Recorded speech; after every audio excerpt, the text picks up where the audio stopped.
Amy. I'm Wendell. And I'm Patrick. And this is Yes, But Why? Podcast.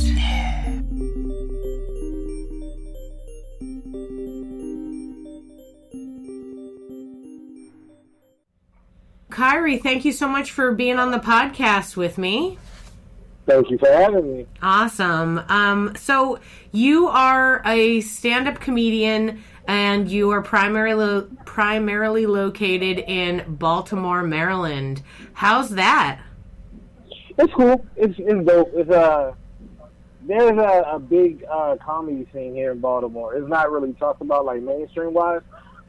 We just had, when it comes to Baltimore comedy, we've had I want to say Monique. We've had after Monique, I think the next one up was Issa Rae. She's really popular now, and she came out of Baltimore. So the Baltimore comedy scene is growing, it's thriving. So it's pretty big here. Yeah, I mean, are there a lot of theaters? Do you do? Are there a lot of like venues to have stand-up shows, or are there like improv schools and everything?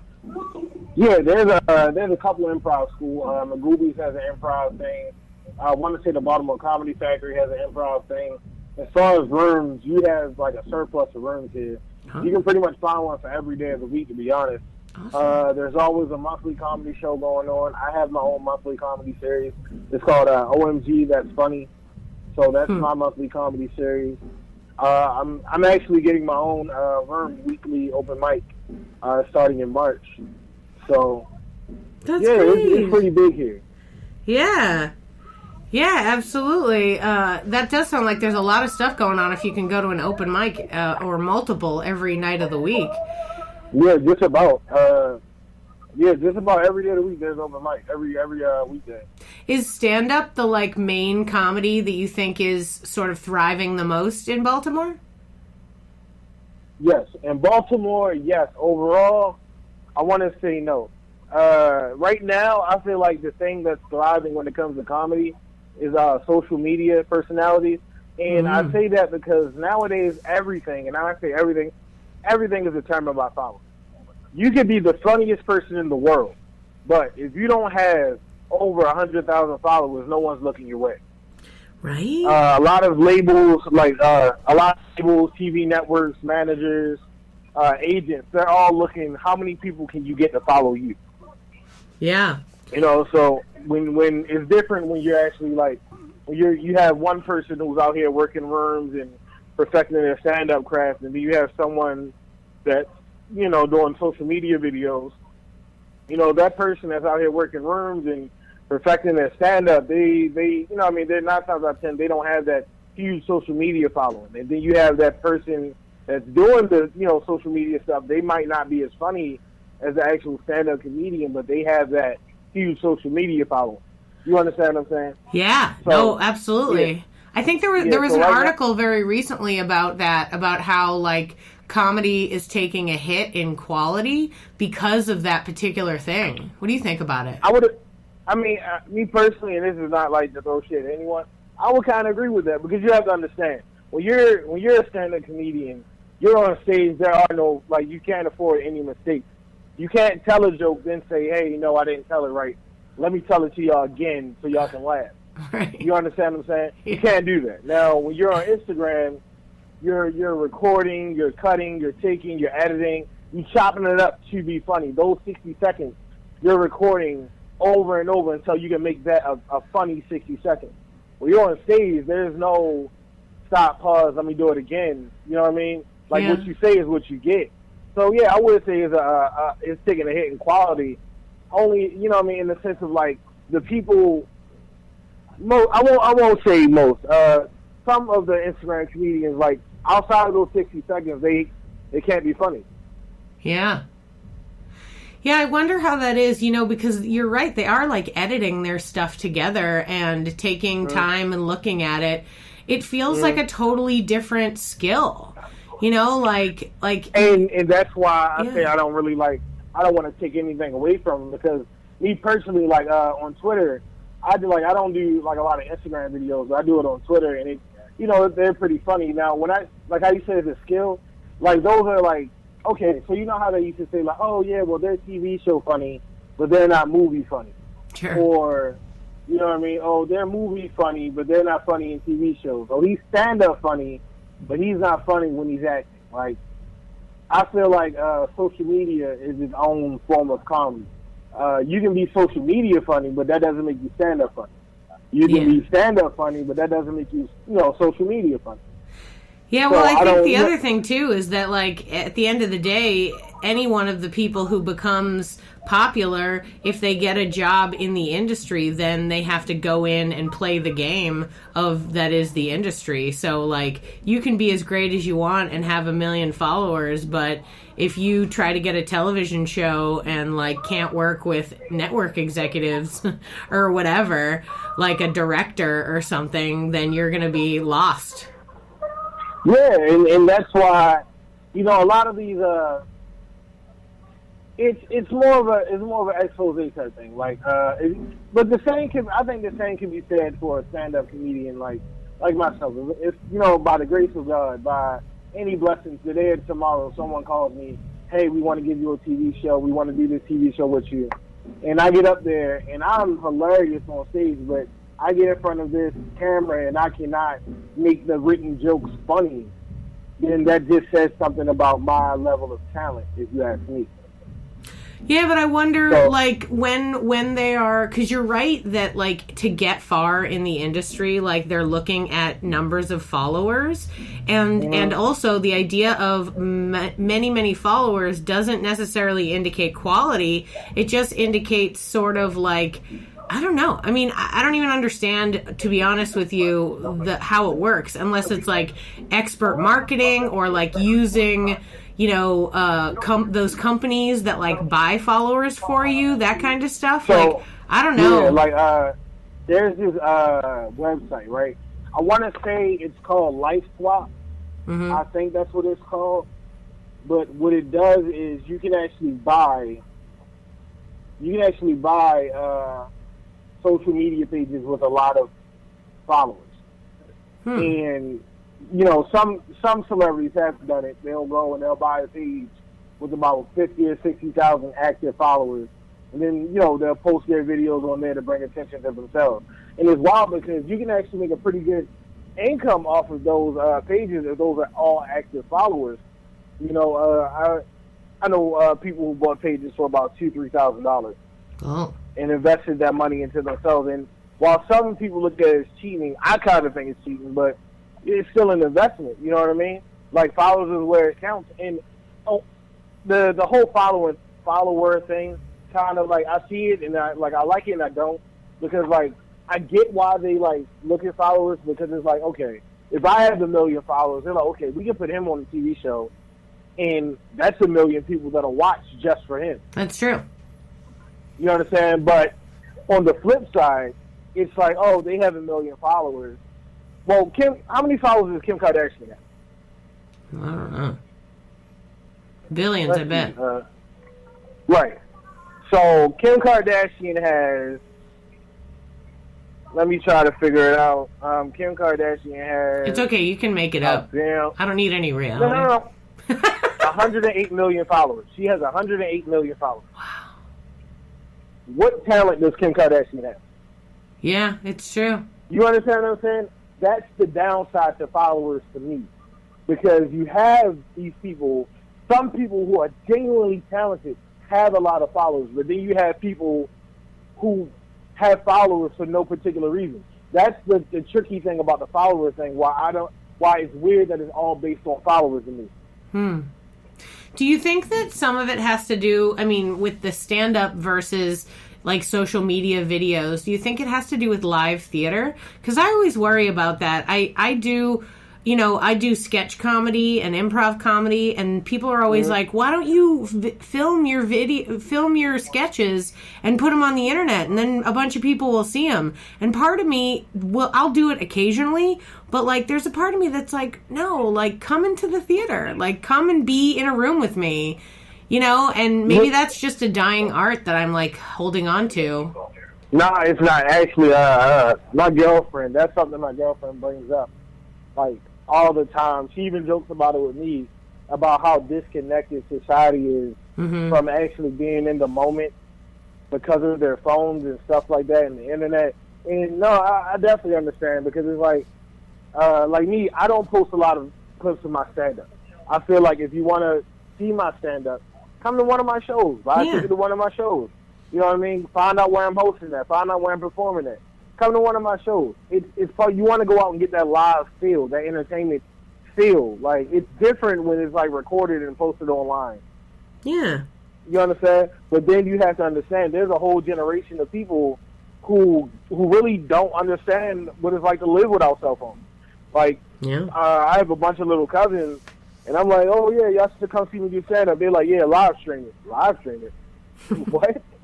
They're like, yeah, watch it. You know, we'll watch you on live stream. Because a lot of these kids and like they don't come outside of the house. Like, there's a whole generation of people who don't know, who they don't understand what it's like to go somewhere and not post about it on Instagram or Twitter, or to post about it and talk about it on Facebook, or to put it on a hashtag. Yeah. Yeah, man, it is wild to think about that, and I wonder if the idea of that generation who only know this kind of thing, and the fact that, like, you know, comedy producers are looking for people with a lot of followers, those things seem to go hand in hand. You know, they're like, well, the young kids don't want to leave their house, so we'll just give them the people they like online. So weird. It's so weird how that is. Yeah, and that's essentially it.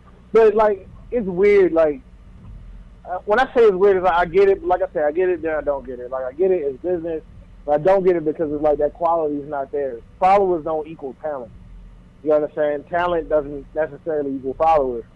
You know, like, you have someone like Monique, who I think is like a great female comedian, one of the best female comedians, and she doesn't even have, I want to say, like, she has like 100,000, maybe 60,000.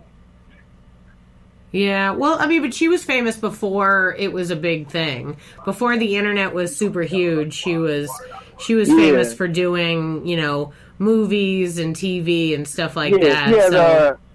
She's at 260,000, right? 250,000 followers. And it's like a lot of those came, you know, from the recent stuff with her and Netflix and all that. Yeah. Go ahead. No, I was about to say, then you have someone like Amy Schumer, who I personally think couldn't hold a candle towards Monique. Yeah. And she has over 1 million something followers. But like you said, it's all about the times. Like, Amy Schumer came up, she got her rise in the time where social media was growing and booming, and Monique didn't. Monique was out way before then, so. Yeah. No, I wonder about people like Amy Schumer, because I don't love her. I have a hard time with her, but I don't know why exactly. And people are, like, obsessed with her. You know what I mean? I would be honest, and this is just my personal opinion. I don't find her funny. Me and my girlfriend does normally do. We'll find a comedian, or if it's like a comedy show, a new live special, a new comedy series. We'll find it, we'll watch it, and we'll talk about it. Like, we'll talk about whether or not we think, you know what I mean, it's funny or not. And, like, we tried to watch Amy Schumer's Letter special, but it was literally, like, cringeworthy bad. Like, yeah, just couldn't get with it. Yeah, it's like, it makes me think of, like, it's like frat boy humor. Yeah, and it's like all she talks about is her vagina. Not to like down her. It's just not my but style. It's like, yeah, I mean, you know, 50% of us have one. We don't want to talk about it all the time.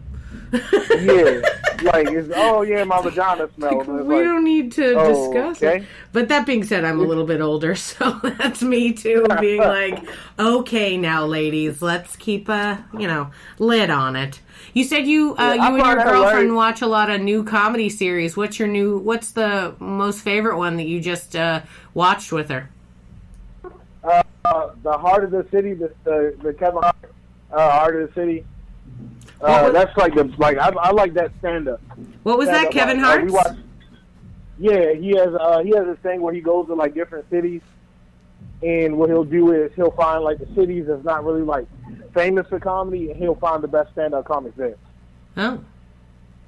Oh, so it's not like his stand-up. It's like he does a show where he showcases other comics? Yeah, and actually he has about 2 or 3 shows like that. Huh. There's Kevin Hart, there's Kevin Hart, Heart of City, Kevin Hart, The Next Level, and I think there's one more. Huh. We watched the, what is it? Oh, nice of We him. watched the Def Jam, All Def Comedy. Oh, yeah, that they just put on Netflix? There's a new season on HBO. They brought back the actual series. Oh. I thought they just had one, like it was like an anniversary one. That's what I thought you were talking about. That was awful. Like, I'm not even That was lying. awful. That was, like, I didn't that see was awful. it.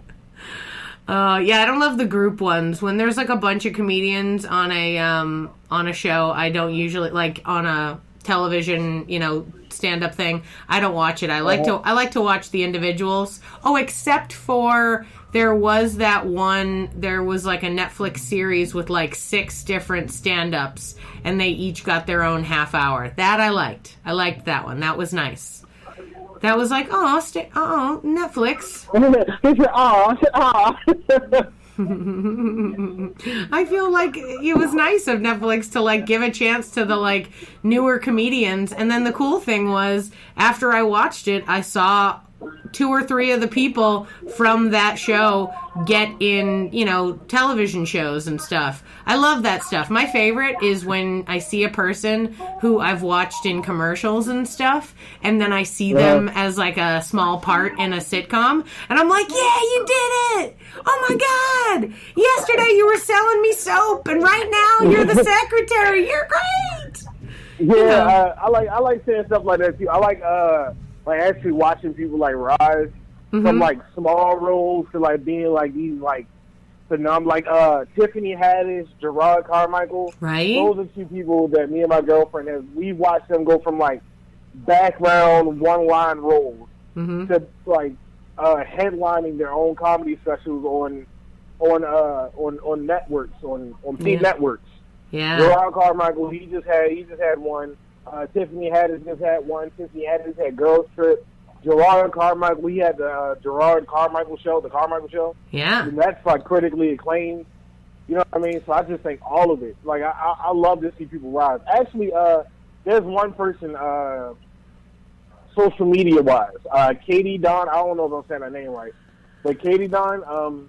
Like I remember watching her start out doing little videos and stuff. And the other day I saw an AT&T commercial, so I thought that was pretty cool.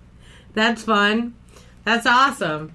Yeah, I like that kind of stuff. I've seen people along the way in my career doing like live theater and stuff, and then all of a sudden they're in a movie or a television show and stuff, and you're like, ooh, from Shakespeare to Law and Order, wonderful. That's hilarious. Like Law and Order is still like once I get to that level where I'm acting, I want to do an episode of SVU. I want to do an episode of Walking Dead. Like I want to be on Issa Rae. Issa Rae.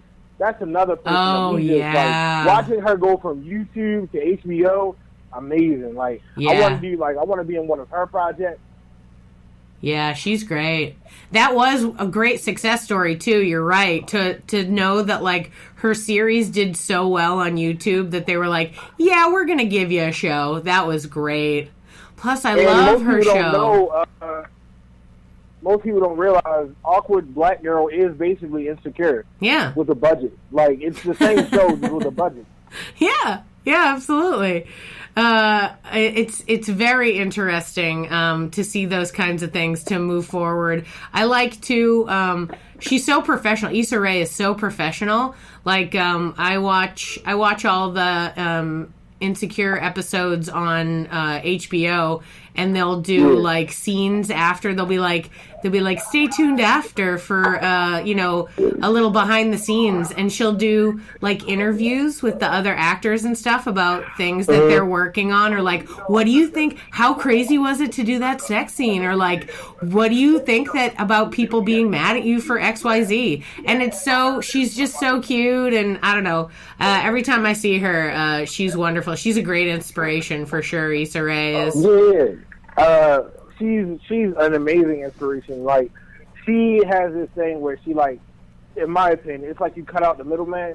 Like, I feel like that's one of the major benefits of social media. And, you know what I mean? It's like you really, at this point in age, at this time, right, you really don't need a TV network. And when I say that, you can take your YouTube channel and make that a television channel. Like, you can record, you can go out, film, produce, edit your own TV shows, your own series, and put it on YouTube, advertise it like a TV show, and just pick up, hey, you want to put a TV show on my YouTube channel? And next thing you know, you're your own network.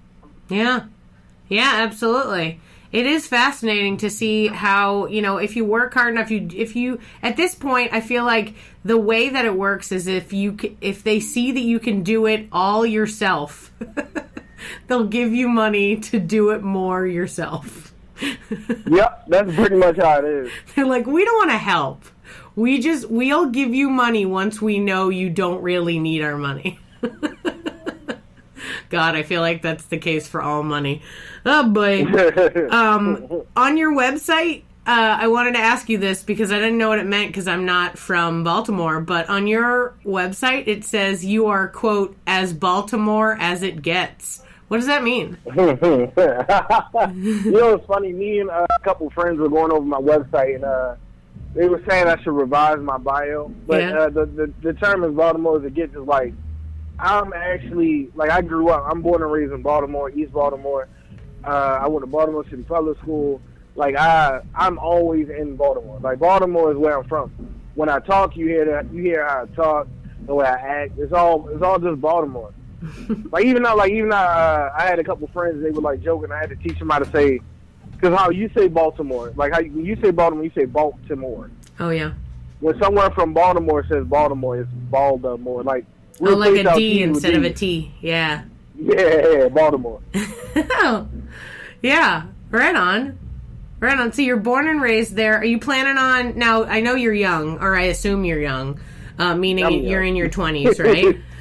Yeah. Yeah, so, like, are you planning on, like, staying in Baltimore, or are you going to, you know, do New York or LA, or are you going to do, like we were talking about, and make your own television show and you don't have to move anywhere?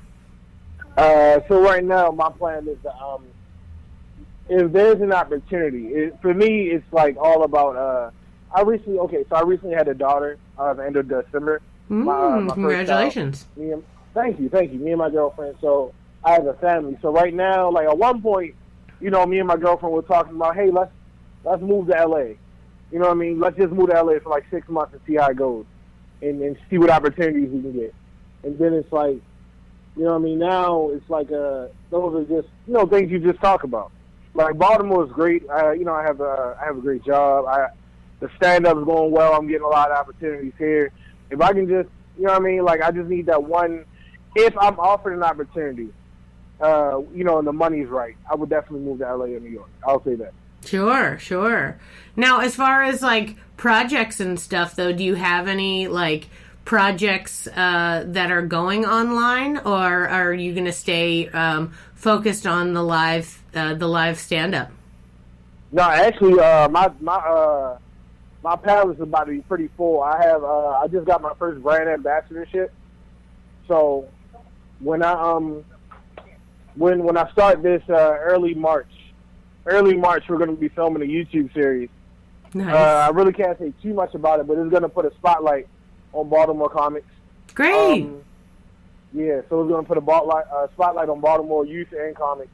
I have the brand ambassadorship is through Rip Canvas Tattoos. So what I'll be doing is one of the projects, I'll be interviewing people before they get a tattoo recording them, while they're getting the tattoo, after talking to the artist, just seeing what the tattoo means to them. You know what I mean? Like, what it means to the tattoo artist to be the one to be able to do this tattoo. So, yeah, I have things coming up. I have my a monthly comedy series, like I said. I have my open mic that's starting the middle of March. Yeah, that's a lot. That's awesome. Yeah. I have, what's funny? I actually have 1, 2, 3. I have 3 series written out. I have an outline for one, and I have scripts written out for the other 2.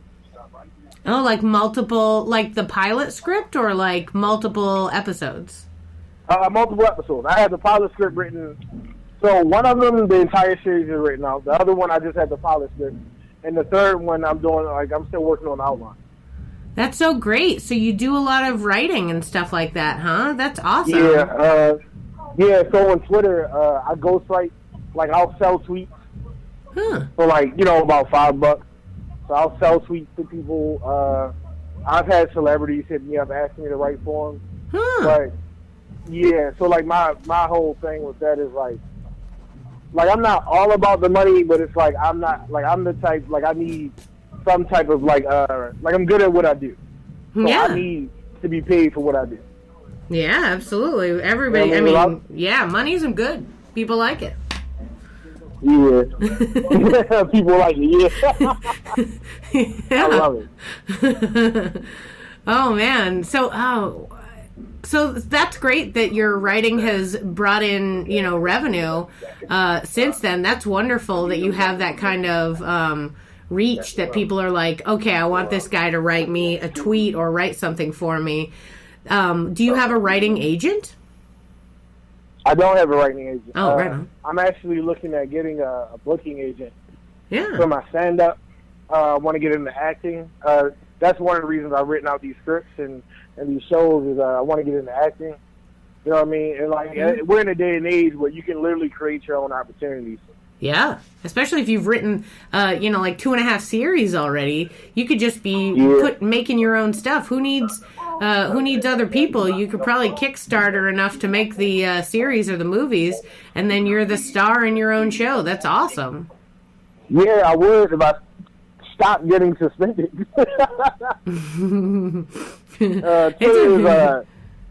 Twitter to me, it's my biggest fan base. My original account, I got it to 14,000, and that was like an actual genuine 14,000.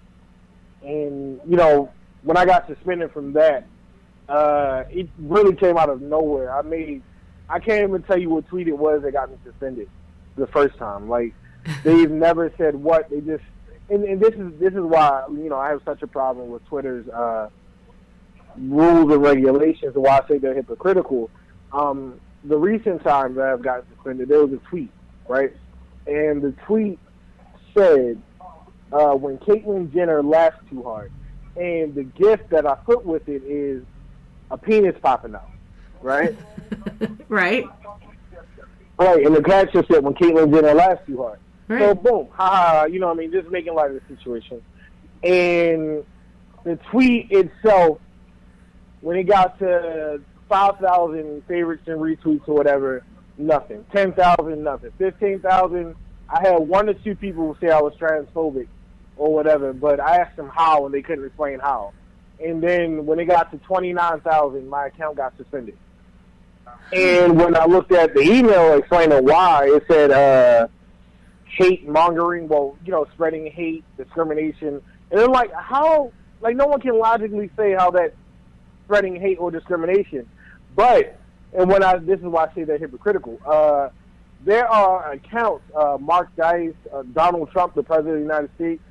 You know what I mean? There are whole, active Ku Klux Klan accounts. Yeah. There are active ISIS parody accounts. Again, Mark Dice is an active. Mark Dice and Tommy Lawrence daily, on the daily, spread hate rhetoric and they target and antagonize the African American community for a reaction. They do that on a daily basis. And they still have their accounts, those accounts are verified. Yeah. You understand what I'm saying? And I make a joke with you, and it's like, hey, you can't do that. Well, Is it because I can't do it because it's wrong? Or is it I can't do it because I'm not as famous as those guys? I wonder too if it's because it's comedy, because I mean there's been a lot of people who have been trying to push the envelope, and because we are in a tumultuous time, that they're getting in trouble. You know what I mean? Like the Kathy Griffin thing. Now don't get me wrong, that was like way too far. Yeah, that was super intense. Like she had like a bloody Donald Trump head or something like that. Yeah. I mean that's like crazy. But she's kind of like that, though. But that's the way she does comedy, though. I'm just saying, like, let people do. No, but I hear what you're saying. Like it's weird. But I just think, she wasn't doing anything. You weren't doing anything. People need to have an outlet to, like, make jokes and figure things out. And if they don't, I don't know. I feel like if it gets bottled up too much, it's going to cause more trouble than, offending a few people on a tweet. Yeah, but it's like nowadays is like what can you do where people won't get offended? Yeah, like, exactly. There's the thing about gender reveals, like when you're pregnant you reveal the gender of your baby. Yeah. People were complaining about that. Oh, that's transphobic. You're deciding a gender. There's people complaining about the Black Panther film. Oh, there are no LGBT people in this movie. It's LGBT phobic, and like what I mean. Like if someone, I'm fat. I'm a fat person. If a fat person posts something on social media and you don't say anything, like if you make light of, oh, you're fat phobic, like everyone wants to just throw phobic in front of everything these days. They find something and you just put phobic after it. Like the world itself is becoming so sensitive and so frail. And it's just not fun anymore. Yeah. There definitely is like, as if everyone has such a thin skin right now. There's such a weird, and it's hand in hand with like political tumultuousness to the point where it's like, you say one thing and it like causes a riot or something. And it's like, okay, guys, we all need to agree on what we're really mad about and then just focus on that. It's like, don't get mad at every person. If you're mad because there aren't enough, I don't know, like opportunities for the poor, work on that. If you think there's specific discrimination against a certain group, work on that. Don't just be all like yelling and screaming about everything. It can be so hard to try to say anything at all. I posted a thing on Facebook like 2 days ago that was like, hey guys, let's all try to be positive. The world is a hard place. Let's say nice things about people. And I got a lot of crap back. I was like, what? Yeah, because it's like people hear that. Like people hear you, like you'll say that. And they'll say, oh, well, I'm not really having a nice day. Seeing this made me feel like, and I just think because in my feelings is like, no one asked you that. Like my mindset when it comes to social media is you don't like it, keep scrolling. Yeah, right. You know what I mean? No one told you to open this and get offended. No one told you to get into your feelings over every little thing. Yeah, the internet is really big. That's what I'm saying. Like my mom raised me on a certain belief. You get what I'm saying? Like on a certain way of life. Like you don't sit here and cry and complain and try to make everyone like you and try to make everyone like do what you want to do. You just live your life. You know what I mean? And the reason, like I don't really, like, get too stressed over the Twitter suspensions and stuff like that is, like, nobody, till the day you die, people are going to talk about you, right? Yeah. Good or bad. You can be the most successful person in the world, and people will talk. Let's use Kevin Hart is the most successful stand-up comic right now, right? And he is the most successful in decades, if we're being honest.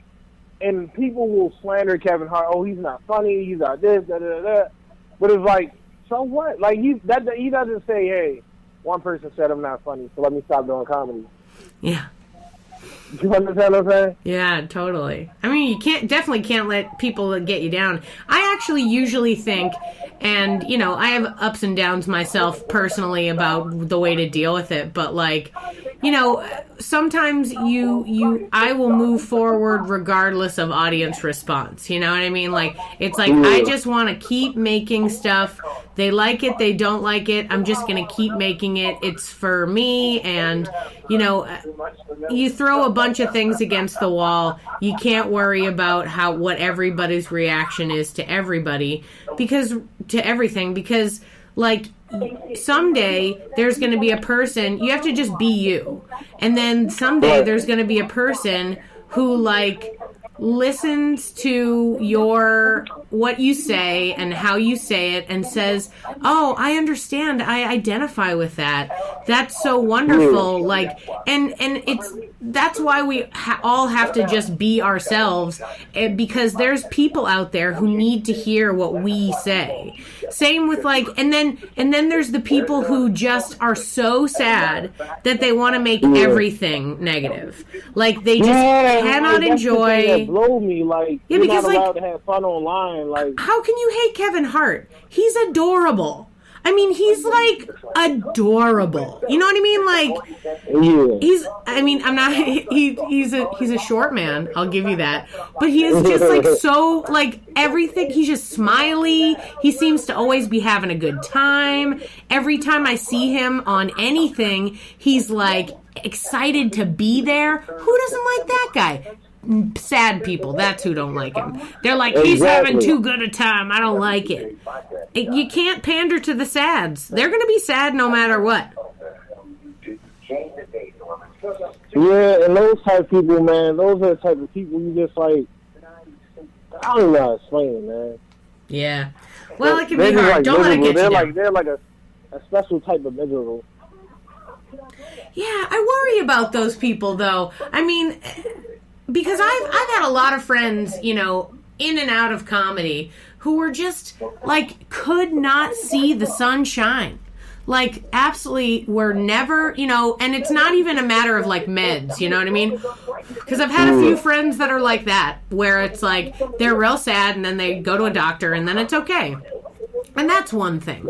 But then there's the people who are like, doesn't matter, they take all the medication that they're supposed to, do all the things they're supposed to, and yet they just refuse to see any positive things anywhere.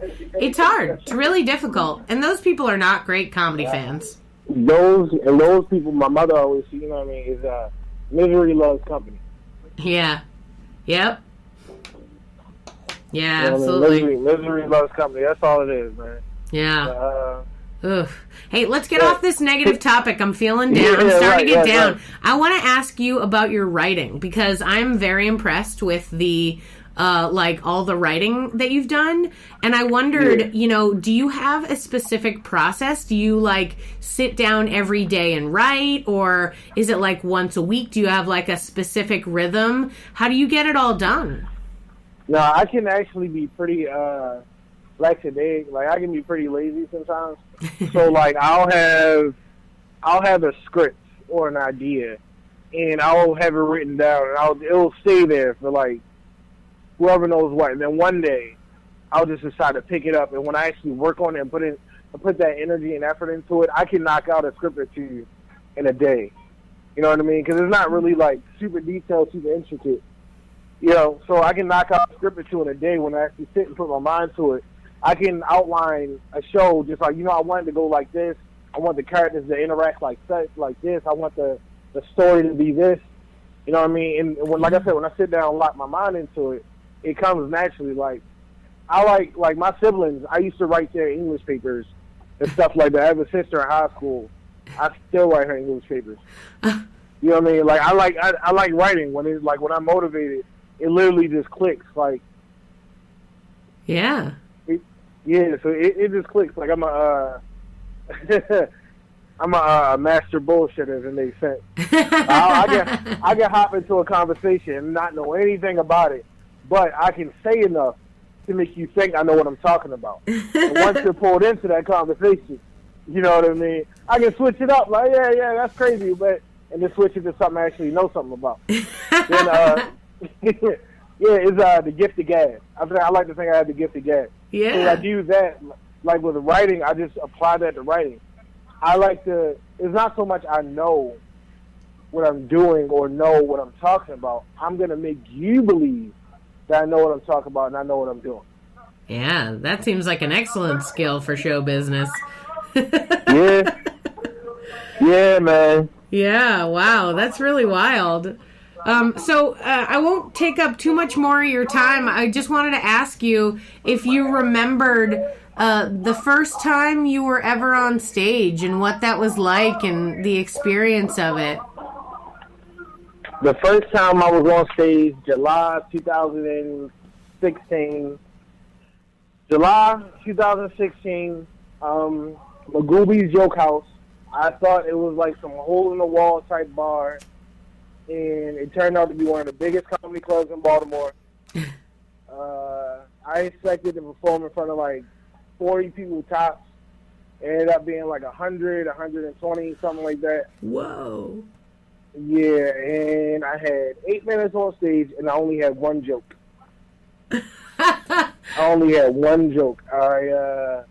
I remember all how I went down to, I'm right there, they call my name, I get up, and the first joke I make is, like, oh man, all them steps, I'm too big for all that. And then someone says, it's only one step, like, and I'm like, oh my God. Shit. And then my left leg goes numb. So I start, like, joking with these people on my right. And, like, my leg is, like, shaking, and I'm, like, terrified. But once I got that first laugh, I just kept going. And, like, I did so much crowd work that by the time I got to my actual joke, I ended up going over my time and getting disqualified. Oh, my God. You did so well, it didn't work out. Yeah, that's exactly what happened. After that, the next time I did it was December 27th of 2017, and I took my girlfriend to an open mic, and I wanted to surprise her, and I got up and I did comedy. And I've been taking it seriously ever since. I want to say 2-3 weeks after that, I got my first paying gig. That took place in the beginning of February 2017. I did okay there. Then I got my first feature performance 2 weeks later, which I had one of the best sets ever in my life. Like, it opened up so many doors. So I did that. Then the following month in March, I did my first one-man show where I was only going to do 30 minutes, but I didn't know. Again, another instance where I didn't know when to get off stage. I ended up doing an hour and 15 minutes on stage. I only had about an hour. I only had about 30 minutes of stuff written. In April, in April of 2017, I had been doing like little shows for different promoters, and there was one comedian. He was an older comedian. He would put me on his shows, but the deal was I would have to sell like 5 or 10 tickets, and these tickets would be $20 a piece, right? And I didn't get any money from those tickets. Then he tried to say I had to sell 10 tickets and try to limit me to 5 minutes on stage. Now, I had only been doing stand-up comedy for a couple months, but if I'm making someone $200, I'm not, I'm basically paying $200 to get 5 minutes on stage. Yeah, and that's just not fair to me. So I took in April, I took my last $55. I had my cousin design me a flyer. My friend at the time, he actually owned his own comedy club, so he let me get the venue for free. Nice. And I took the last $55. I got about 125, 150 tickets printed out, and I sold the tickets. I got a bunch of my poet friends. I got some comedy friends, and we put on the show. And I sold out my first show. Nice. Yep. May, I had my first headline performance, and it went horrible. Like my first headline performance is actually where I got my first heckling. Uh-oh. Yeah. So it was good at first because it was. Remember, I told you I had the breakout performance in February. Yeah. So those same promoters booked me the headline. Great. And I'm going back and forth with this guy, and I get the best of him. Then his friend says something, and I get the best of him. and his girlfriend said something, and I joke her, and the crowd is completely on my side. And I go back to my set, and then the guy in the front comes out of nowhere and says, "Why does your shoes look like you have type 2 diabetes?" And the crowd could not stop laughing. And I'm like, God damn it. And, like, eventually, like, I completely lost the crowd. They were completely on his side. And I bounced back. I got back into my set, but it just wasn't the same. So, yeah, I didn't do as bad. Like, once I got off stage, all the other comedians, oh, he did great. But I felt like I did horrible because I actually let him get, like, a solid joke in. Hey, man, Yeah, so. you know, you got to have all these experiences, though, so that way, you know, you can do it next time. You know, you can find a way to get above it, or at least talk louder than the guy who's trying to insult you. That's all you really need to do. So after that, I ended up. Oh, that's right. Beginning of July, I actually drove to New Jersey and snuck into the back of Kevin Hart's TV taping. Oh. Yeah, and I ended up meeting his manager, and I was sitting like 2 seats over from Kevin Hart. Wow. Yeah. I would ask how you snuck in, but I don't want you to give me any trade secrets, and also I'm recording, so I don't want you to legally have any recourse for sneaking into anywhere. So we're going to assume someone invited you. Yeah, let's say that. Someone invited me. Yeah. And, so how was that? How was that experience? It was cool. So what happened was my buddy actually got me a pass to go backstage. But it was the pass that crew. Like, I was part of the production crew. Mm-hmm. So he told me, he's like, hey, just stand near the snack table and just relax and lounge out. I'm like, all right, cool. And as soon as he left, I immediately went around and started talking to people. I was taking out trash. I was, like, taping wires down. And I eventually bumped into Kevin Hart's manager, and we ended up having a nice conversation or whatever. He's a pretty good guy. And, yeah, so that's how I ended up doing, get back to the TV taping. I actually went to my first television taping the following month in August. And it's wild because prior to that, the day before, I had a show in Pittsburgh. And we drove to Pittsburgh, and we were an hour away, and my car broke down on a turnpike. Oh, God. And we were stranded in Pennsylvania forever until a tow truck came and got us there. And then it's like, I want to say like 10:30, 11 at night. And they're like, yeah, 5 minutes, we had your car up and running. And then they come back like, yeah, you need a new car, your engine's trash, we don't know how you're going to get back to Baltimore. And my girlfriend calls, and she's like, okay, I'm on my way. So she drives down, and she comes and picks me and my camera guy up. And we driving back, and we hit like a toolbox in the middle of the road. And we had to get that, so that was like 12:31 in the morning. And we're driving, after we get the toolbox from under the car, we're driving again for another 20, 30 minutes. And next thing you know, we get a flat.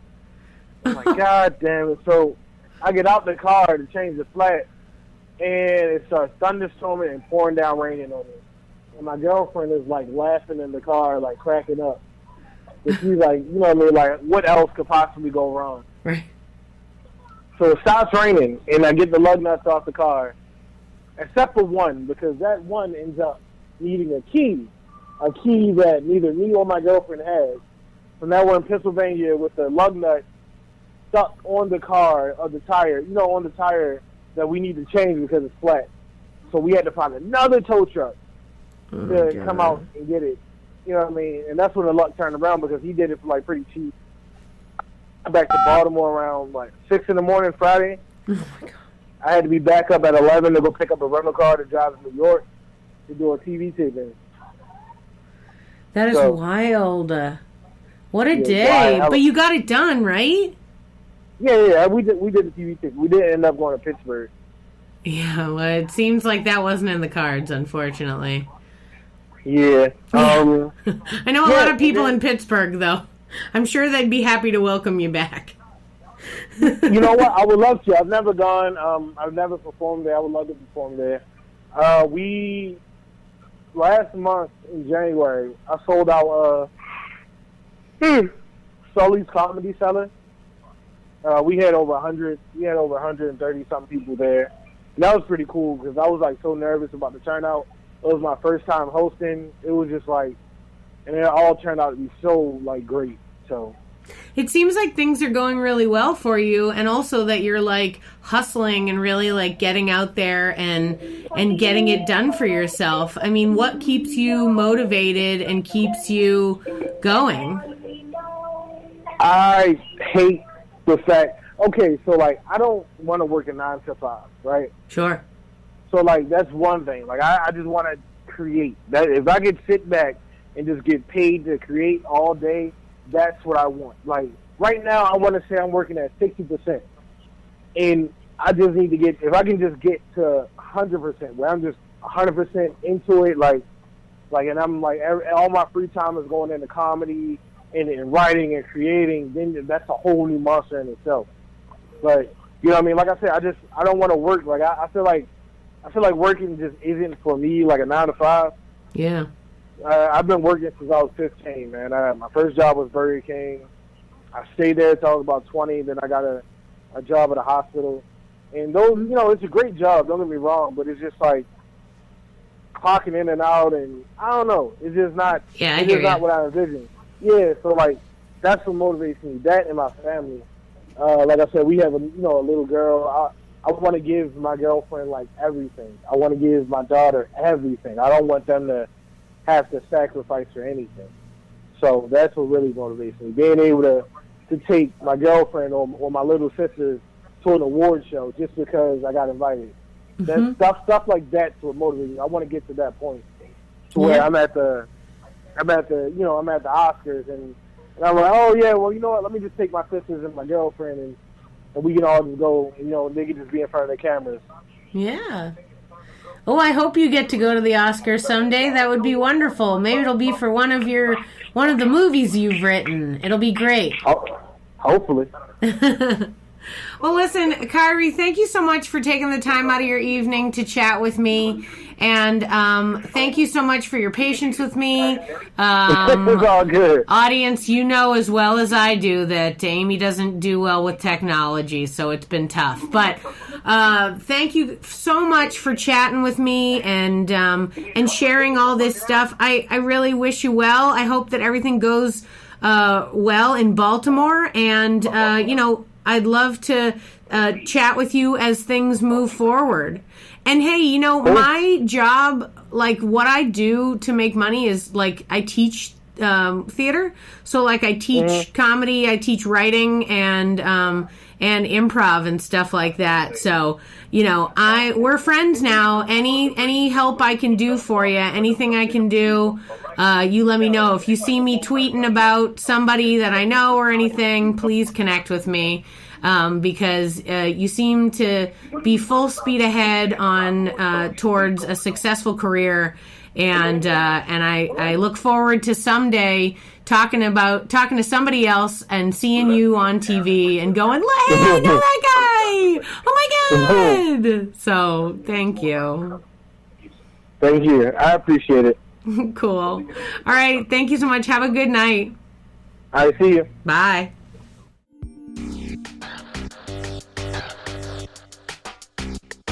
Thanks for listening to Yes But Why podcast.